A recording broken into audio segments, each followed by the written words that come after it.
Hello guys, welcome to my channel. என் சேனலை first time பார்க்குற எல்லாருமே மறக்காமல் சேனலை சப்ஸ்கிரைப் பண்ணிவிட்டு பாருங்கள். இன்டர்நெட்டில் இன்றைக்கி ரொம்பவே வைரலான ஒரு வீடியோ பார்த்தேன். அந்த வீடியோ பார்க்கும்போதே எனக்கு அவ்வளோ ஷாக்கிங்காக இருந்துச்சு.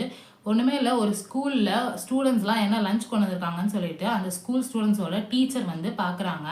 அதில் ஒரு குழந்தை பார்த்தீங்கன்னா பிஸ்கெட் வச்சுருக்கு, இன்னொரு குழந்தை பார்த்தீங்கன்னா நூடுல்ஸ் வச்சுருக்கு, அது இன்னொரு குழந்தை பார்த்தீங்கன்னா டோனட்ஸு கேக்கு இப்படி வச்சுருக்கு. நான் சொல்கிற எல்லாருமே பார்த்தீங்கன்னா ஒரு ஃபஸ்ட் ஸ்டாண்டர்ட் செகண்ட் ஸ்டாண்டர்ட் படிப்பாங்க போல. எல்லாருமே சின்ன சின்ன குழந்தைங்க. அவங்களுக்கு லஞ்சாகவே அதை கொடுத்துருக்காங்க. நான் ஃபஸ்ட்டு பார்க்கல ஓகே ஸ்நாக்ஸ் கொடுத்துருக்காங்க போல அப்படின்னு நினச்சேன். ஆனால் ஃபுல்லாகவே லஞ்சு தான். பிஸ்கெட் சாப்பிட்டுட்டு எப்படி ஒரு குழந்தை உயிர் வாழணும் எனக்கு தெரியலை. அவ்வளோ டைம் சேவ் பண்ணுறோம் அப்படின்னு நினச்சிட்டு அவங்க குழந்தைங்களுக்கு அவங்களே பாய்சன் கொடுக்குறது தான் அது.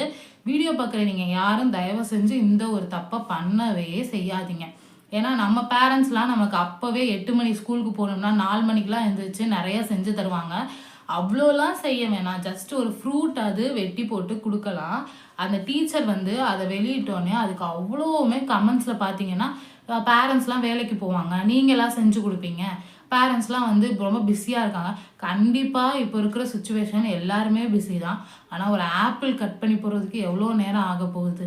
ஆனால் நூடுல்ஸ் கிண்டி நீங்கள் வைக்கிற டைமில் ஒரு ஆப்பிள் கட் பண்ணி நீங்கள் வச்சிடலாம். ஸோ தயவு செஞ்சு பேக்கிங் ஃபுட்ஸ்லாம் கொடுக்காதீங்க. அதுவும் டோனட்லாம் வச்சு விட்றீங்க. அந்த குழந்தைக்கு எப்படி பத்தும் அது? அதுவும் அது என்ன மைதா நம்மளையே அவாய்ட் பண்ணணும்னு சொல்லிட்டு இருக்காங்க.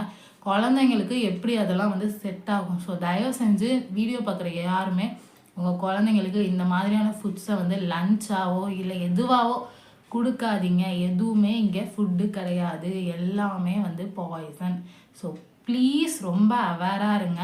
அந்த டீச்சர் ஆல்ரெடி பேரண்ட்ஸ் கிட்ட சொல்லியிருக்காங்க இந்த மாதிரி ஃபுட்ஸ்லாம் கொடுக்காதீங்கன்னு சொல்லியுமே இன்னொரு வீடியோ அந்த டீச்சர் அப்லோட் பண்ணுறாங்க. அதே டீச்சர் அதே ஸ்டூடெண்ட்ஸு எல்லாருமே குழந்தைங்க. அந்த குழந்தைங்க எல்லாம் பார்த்தீங்கன்னா ஒரு லட்டு, ஒரு குழந்தை ஒரு டிஃபன் பாக்ஸில் ஒரே ஒரு லட்டு வச்சுருக்கு, இன்னொரு குழந்தை ஒரு டிஃபன் பாக்ஸில் பாதி சப்பாத்தி, அதுவும் யாரோ சாப்பிட்டு வச்சுருப்பாங்க போல அந்த மாதிரி ஒரு சப்பாத்தி வச்சுருக்கு. இன்னொரு குழந்தை பார்த்தீங்கன்னா ஒரே ஒரு ஸ்லைஸ் ப்ரெட்டு வச்சுருக்கு. எல்லா குழந்தைங்களுமே இப்படி தான் வச்சுருக்கு. எல்லா பேரண்ட்ஸுமே இப்படி தான் இருக்காங்கன்ற போது எனக்கு அவ்வளோ ஷாக்கிங்காகவும் ஆச்சரியமாகவும் இருந்துச்சு. நீங்கள் சின்னதாக இப்போ பண்ணுற எல்லாமே பின்னாடி பெருசாக ஆகும். இன்றைக்கி சின்னதாக நீங்கள் டோனட் வச்சு அனுப்பிவிட்டீங்க, அது லிவர் கேன்சர்லேருந்து லங் கேன்சர்லேருந்து எல்லாமே க்ரியேட் ஆகும். ஸோ தயவு செஞ்சு நீங்களே உங்கள் குழந்தைங்க லைஃப்பையும் ஃப்யூச்சரையும் ஸ்பாயில் பண்ணாதீங்க. It's my humble request. Channel பார்க்குற எல்லோரும் மறக்காமல் நம்ம சேனலை சப்ஸ்கிரைப் பண்ணிட்டு பாருங்கள். பாய்.